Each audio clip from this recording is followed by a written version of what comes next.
وزدني إيمانا من قلبي الحيران ناديت يا منان أغمرني بالغفران وزدني إيمانا ذنبي تعلاني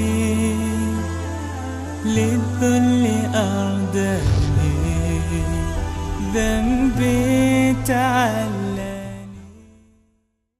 آن ایمانی که الله متعال از ما میخواهد، او ایمان شرایط و معیارهایی داره که باید با آن شرایط و معیارها برابر شود تا این ایمان نزد الله متعال پذیرفته شود. حالا سوال اینجاست که استاد سلیمانی عزیز، آن معیارهایی که ایمان را ایمان پذیرفته شده یا ایمان مقبول نزد الله متعال میگرداند چه هست و کدام ایمان هست؟ حقیقتش استاد رحیمی عزیز، یکی از مسائلی که همه ما باید مد نظرمون باشه، ایمان بزرگترین سرمایه زندگی یک انسان مسلمان هست و ما از سلامت این سرمایه بزرگ باید مطمئن بشیم. من یک سرمایه بزرگی در گاف صندوق خونه خودم دارم به عنوان مثال، اما آیا واقعا این سرمایه که من بونها در خوش کردم، این طلاها، این اسکناس و پولها، اینا اصلی هستن یا قلابی هستن؟ خیلی مهمه نه؟ من فکر میکنم که مثلا الان پولهایی که در گاف صندوق خودم دارم، طلاهایی که دارم، اون طلای اصله، بالاترین عیار رو داره. این پولها همش دلارهای کسب فلانه کسب، همه اصله. اما اگر این چیزی که به اسم اصل به من تحمیل دادن به خاطر عدم شناخت من، عدم آشنایی من با اون اصل، اینها بدل بوده باشه و جهلی بوده باشه، چه اتفاقی میفته؟ یکی از مشکلات همینه که شما اشاره فرمودید. اگر اصلی هم باشه باید بعد از هر وقت به سراغش برین که کسی سرقت نشده باشه. حالا اون که یک بحث دیگه است. اصلا من میگم مسئله اول از اینکه ثابت بکنیم که اصل هست، بعد به فکر نگهداریش باشیم که دزد نبره. دقیقاً ایمان همین حکایت رو داره. الله متعال میفرماید در تایید همین صحبتش که قل هل ننبئکم بالاخسرین اعمالا، آیا من شما را به زیان بارترین کارها دلالت نکنم، راهنمایی نکنم؟ در آیه 103 سوره مبارکه کهف، الذین ضل سعیهم فی الحیاة الدنیا و هم یحسبون انهم یحسنون صنعا، کسانی که سعی بیهوده بردند و رنج بیفایده کردند، در تلاش بیفایده کردند در دنیا، در حالی که در حالی که اونها یحسبون، گمان میکردن، انهم یحسنون صنعا، اونا کار خوب دارن میکنن، عبادت دارن میکنن. این خیلی مهمه. این خیلی تباهی است دیگه. این واقعا این زیان بارترین کارها اینه که من فکر میکنم دارم میرم به سمت مکه، آخر سر از ترکستان در بیارم. و اصلا من فکر میکردم که دارم عبادت میکنم، دارم شرک انجام میدم، من فکر میکردم این کاری که دارم انجام میدم من روز به روز به الله متعال نزدیکتر میکنه، در حالی که روز به روز داشت من از الله متعال دورتر میکرد. این بدتر از کسی است که اصلا باور نداره، زحمتی هم نکشیده. این خیلی از اون بدتره. الان مسئله بحث ایمان مسئله بسیار مهمی است. ما باید ایمان خودمون رو بیاریم بگذاریم در میزان شرع و بسنجیم ببینیم چقدر از این ادعای ایمان من با اون حقیقت ایمانی که الله متعال از من خواسته در کتابش صادقه. اگر بیایم مراجعه بکنیم، ما میخوایم این ترازو رو معرفی بکنیم، بله، باید در بخش ما الان وقتی میخوایم بریم پزشک، جسممون رو مراجعه میخوایم آقا ببینیم این جسم من سالم هست یا نیست. چیکار میکنه؟ میگه خب فلان آزمایش، فلان، همین چیزا، وزنم، قدم، فشار خونم، قند خونم، چربی خونم، نمیدونم گوش، چشم، همین اینها رو یکی عکس بگیر از چی آزمایش چی. اینها رو ما باید الان با یک مسئله کوچیک نمیشه، باید بیایم یکی ببینیم چه مواردی از ایمان ما، پیکر ایمان ما نیاز به یک چکاپ داره، نیاز به یک بررسی کلی داره، نیاز به یک آزمایش کلی داره که ما بیایم یکی اینها رو در میزان شرع بگذاریم ببینیم که ابعاد مختلف ایمان ما آیا این مطابق با شرع هست یا نیست، که اولا اصل بودنش رو ثابت کنیم، هست یا نه، که اصلا اصل هست یا نیست، بعد بریم سراغ این که حالا که اصل الحمدلله چطور نگهش داریم و حفظش کنیم. دقیقاً که نیاز به وقت داره که یکی اینا رو با هم بررسی بکنیم. در میزان اگه بخوایم بگذاریم در چند بعد ما باید بررسی بکنیم. وقتی ما صحبت از ایمان میکنیم، تصدیق قلبی، اقرار زبانی و عمل بر آنچه گفته شده، این از کجا ایجاد میشه؟ از تصدیق ما داریم شروع میکنیم. الان این تصدیق چی است؟ تصدیق چی رو باید تصدیق بکنم؟ اولین چیزی که باید تصدیق بکنیم خود الله متعال است. ما الان ایمان رو حالا به اسم ارکان ایمان، شروط ایمان، بخش‌های ایمان، هر اسمی که می‌خوایم بگذاریم. درست. در قرآن کریم وقتی که ما بررسی می‌کنیم در کلام الله مجید، می‌بینیم که الله متعال به ما معرفی می‌کنه بخش‌های مختلفی رو. آمن الرسول، پیامبران ایمان آوردن، اون الگو هستن دیگه. بما انزل الیه من ربه والمؤمنون، اینا با آنچه که نازل شده یعنی کتاب‌های آسمانی، یک بخششه. والمؤمنون، اینا مؤمنین هم ایمان آوردن. الان مؤمنین علی متعال یک بخشی از ایمانشون یار معرفی میکنه که اینا چه چیزایی باید ایمان داشته باشه. کل آمنه، اینا همه ایمان دارن به چی؟ بالله، الله متعال، ملائکته و کتبه و رسوله، کتاب‌های آسمان، الله متعال، ملائکه، کتاب‌های آسمانی، پیامبران. در آیه 177 سوره مبارکه بقره باز الله متعال میفرماید لیس البر ان تولوا وجوهکم قبل المشرق والمغرب، نیکی نیست که سمت روتون رو به سمت راست کنید، روتون رو به سمت چپ کنید، این نه، ولکن البر چیه؟ من آمن بالله والملائکه والکتاب والنبیین، اینها یکی یکی، والیوم الاخر، اول ولکن البر من آمن بالله والیوم الاخر والملائکه والکتاب والنبیین، الله، ملائکه، روز قیامت، کتاب‌ها، نبیین. خلاصه اینها رو در آیات مختلف رسول الله صلی الله علیه و سلم در حدیث جبریل که حدیث بسیار مشهوری است، معروف است به حدیث جبرئیل علیه السلام، روزی رسول الله صلی الله علیه و سلم و صحابه نشستن در محفلی، یک شخصی وارد شد، هیچ اثری از سفر بر او نیست، لباسهای خیلی مرتب، تر و تمیز، موهایشون شده، رنگ سیاه، غالبا همه می‌دونستن که این از اهل مدینه نیست، میشناسنش دیگه، بالاخره مدینه اون زمانه مسافر هم نیست، مسافر هم نیست، چرا که اثر سفر درش نیست. این عجیب بود براشون.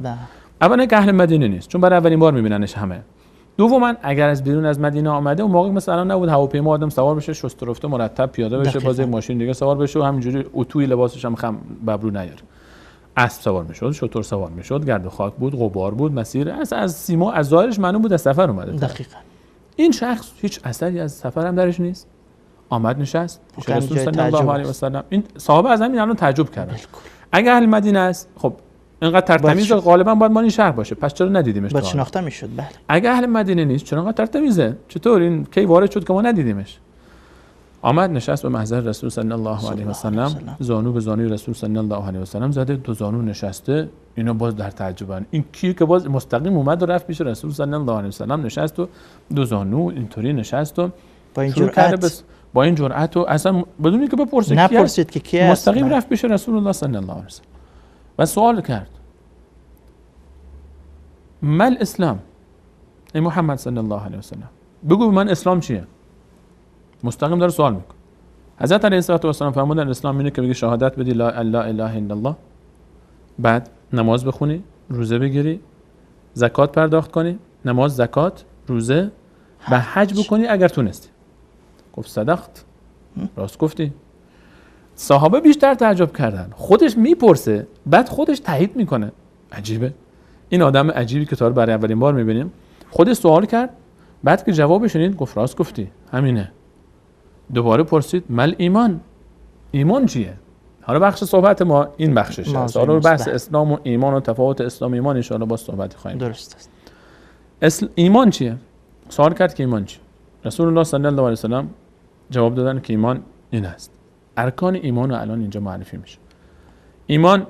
ایمان داشته باشی به الله، ایمان اینه که ایمان داشته باشی به الله متعال، ان تؤمن بالله و ملائکته، به ملائکه و همون فرشتگان به تعبیر خودمون فارسیش، و به کتاب‌های آسمانی ایمان داشته باشی، به انبیاء الهی ایمان داشته باشی، پیامبران، به روز آخرت ایمان داشته باشی، به قیامت و حساب کتاب و قبر و بهشت و دوزخ، همه اینها رو در بر میگیره، و به قضا و قدر الهی، چه خیرش چه شرش. 6 بخش: الله، ملائکه، کتاب‌های آسمانی، پیامبران الهی، روز قیامت، قضا و قدر الهی. این 6 تا رکن ایمانن. ما درباره اینها خیلی بحث داریم، خیلی صحبت داریم. این 6 تا آزمایشیه که الان ما باید ایمانمون اینجا بسنجیم.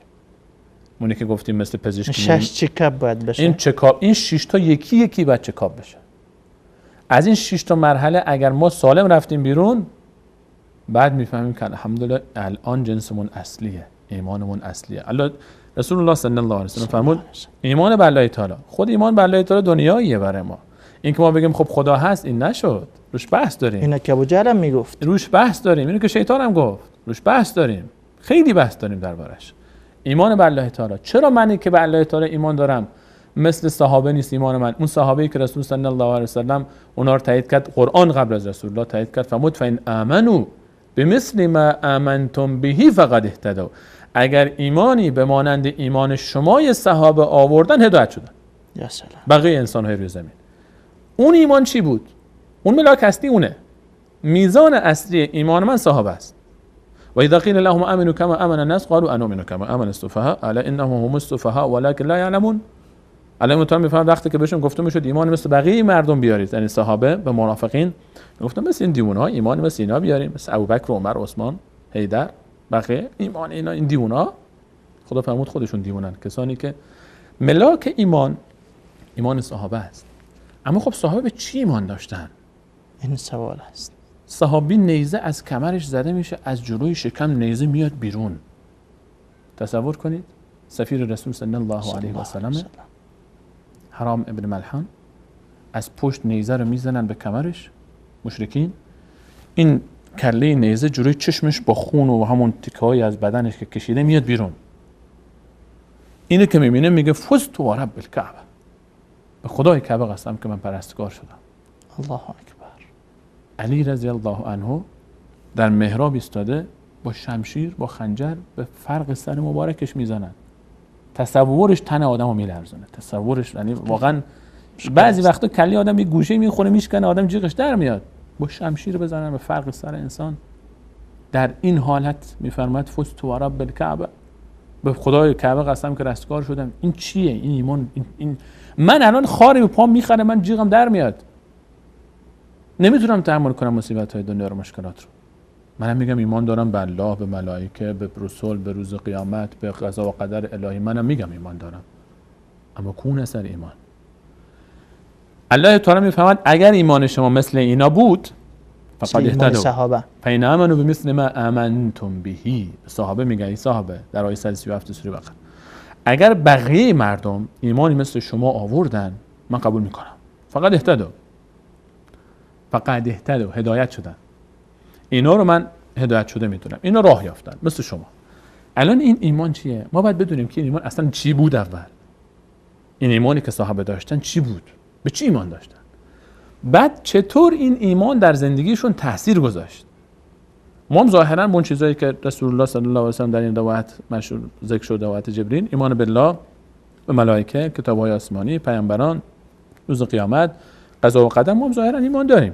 خب بعد نگفتین که اون نفری آمد و مسافر هم نبود، اهل مدینه هم نبود، در مورد اسلام سوال کرد و تصدیق کرد. این بخش ایمانش رو داشته باشیم، آن باز برمیگردیم سراغ این موضوع، چون بحث ما روی این مسئله زیاد است. داستان رو به قول شما تکمیل کنیم برای بخش بینندگان شاید سوال باشین که این کی بوده چی بود. وقتی که رسول صلی الله علیه و سلم فرمودن که ایمان اینه که به الله، ملائکه، به کتاب‌های آسمانی، پیامبران، به روز قیامت و قضا و قدر الهی خیر و شرش ایمان داشته باشی، اون شخص گفت که صدقت، راست گفتی. صحابه تعجب میکنه، خودش میپرسه، خودش باز میگه راست میگه، خودش تایید میکنه. تو اگه بلد نیستی چرا میپرسی؟ اگر بلد هستی دیگه چرا این تاییدش به چه معناست؟ سوال بعدی، سوال سوم، مل احسان. احسان چیه؟ احسان تعریف کن.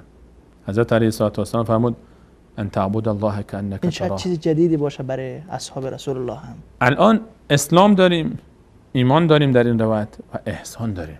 هر کنیم یک تعریف خاص داره. اسلام، ایمان، احسان. اون پرسید که اون شخص این احسان چیه یا رسول الله؟ فرمود حضرت علیه السلام که ان تعبد الله کانک تراه، به گونه الله متعال رو عبادت کنی که انگار داری میبینیش. فان لم تکن تراه فانه یراک. اگرم تو اونو نمیبینی اون که داره میبینه تو رو. این میشه احسان. این درجه دیگه اوج ایمان باز. این دیگه اون درجه ایه که دیگه آرزوه که صحابه رو حضرت الله متعال فرمود السابقون الاولون من المهاجرین والانصار، سبقت گیرندگان از اولیه که همون مهاجرین و انصار هستن، والذین تبعوهم به احسان، کسانی که از اینا پیروی کنن. نه هر پیروی، ما خیلی از ما ادعای پیروی صحابه رو داریم، پیروی که در احسان باشه. احسان رسول الله چی معرفی کرد؟ طوری عبادت کنی الله متعال رو که انگار داری میبینیش. اگر نمیبینیش اون که داره تو رو میبینه. این احساس در عبادت و ایجاد باید بشه. حالا روی این بحث ما صحبت خواهیم کرد به تفصیل، روی اسلام، روی ایمان، روی جز اینها ما صحبت داریم ان شاء الله در پیش رو. بعد گفت صدقت، بلند شد رفت.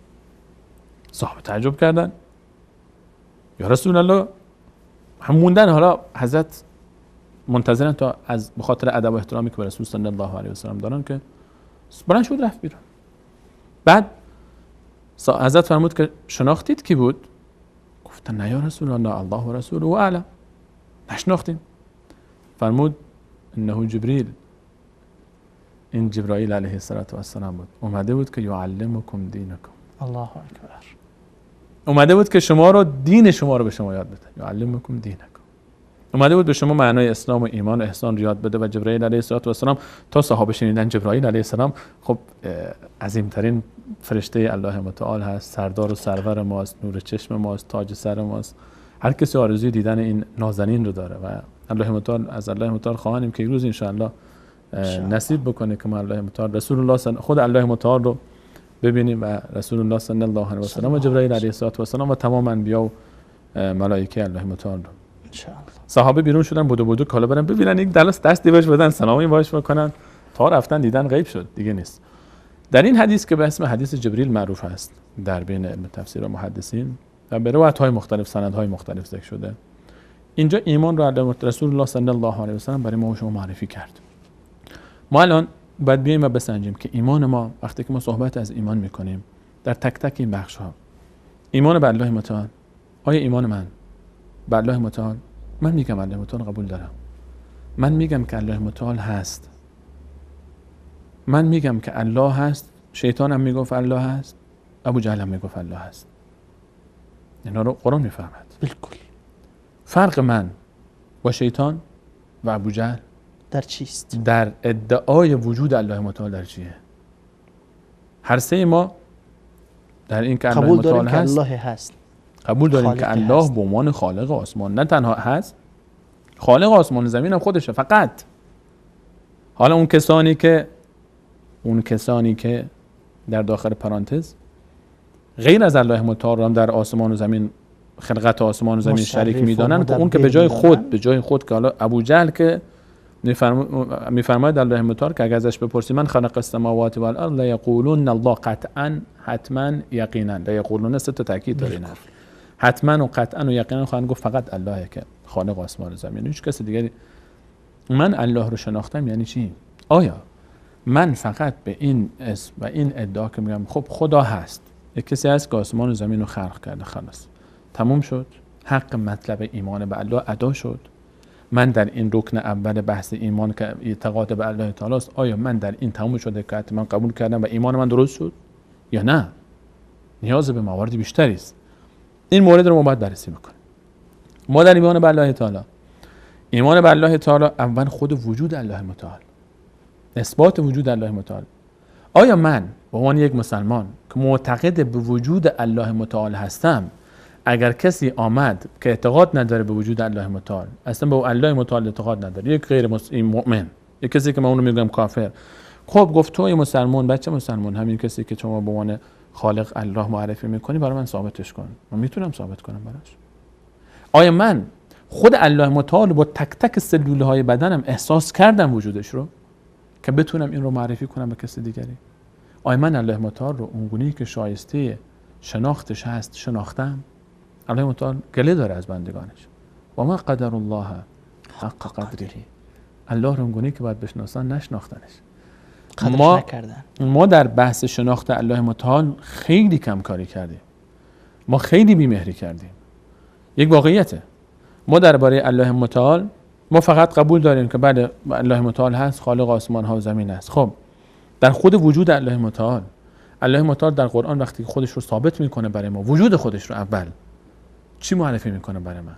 چه راهی وجود داره برای اثبات الله تعالی؟ چیکار کنم من که بیشتر از در و دیوار وقتی که فإنما تولوا فثم وجه الله، هر طرفی رو بکنم الله متعال رو بتونم احساس بکنم، ببینم.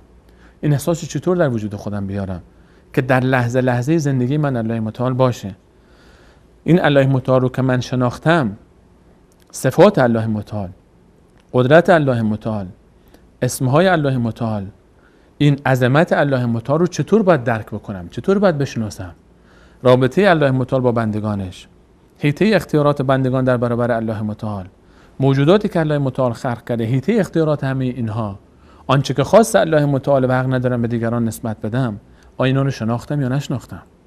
ما درباره شناخت الله متعال، من به شخص خودم میگم، خودم رو دارم میگم، من الله متعال رو اون گونه‌ای که شایسته الله متعال است نشناختم. اگر میشناختم نباید لحظه ای از الله متعال غافل میشدم، نباید این عظمت رو فراموش میکردم، نباید دنیا برام عزیز میشد، نباید دیگه از مرگ میترسیدم، نباید از رفتن داخل قبر و ملاقات با الله تعالی میترسیدم، نباید از الله متعال غافل میشدم. اینا همه مسائلی است که در شناخت الله متعال باید صحبت کنیم دربارش.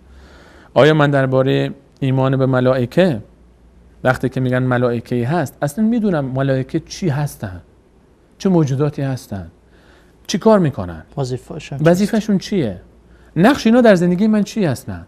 آیا ملائکه فقط حضرت جبرائیل است که میومد کتاب میآورد و انبیا میگذاشت و میرفت، یا نه همراه من همیشه کسانی هستن؟ آیا من تا حالا در زندگی اینو احساس کردم که من هیچ وقت در هیچ لحظه‌ای تنها و جدای از ملائکه نیستم؟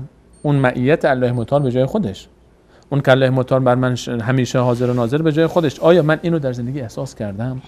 آیا من آشنا هستم با این موجودات عظیم و این موجودات دوست داشتنی؟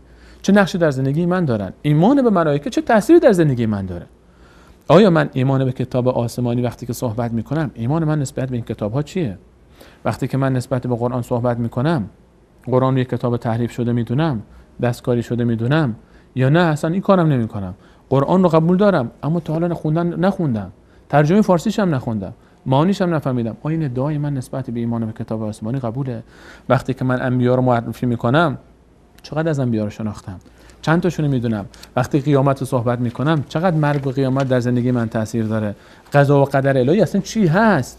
همه اینها مواردی است که ما باید روی هر بخش اینها باید صحبت کنیم، نه یک برنامه، روی هر بخش اینها یکی یکی حوصله کنیم. من همینجا پیشاپیش با اجازه شما از همه بینندگان عزیز تقاضا میکنم که انشاءالله همراه ما باشید که در برنامه‌های پیش رو به همراه شما همه ما بشینیم کنار هم در پای رحل قرآن کریم و درس قرآن کریم و آیات و احادیث رسول صلی الله علیه و سلم تا یکی یکی این بخش‌های مختلف ایمانمون رو چک کنیم و بررسی بکنیم که ببینیم ایمان ما کجاست. من قلبي الحيران ناديت يا منان اغمرني بالغفران وزدني إيمانا. من قلبي الحيران ناديت يا منان اغمرني بالغفران وزدني إيمانا. ذنبي تعلاني للذل أرداني، ذنبي تعلاني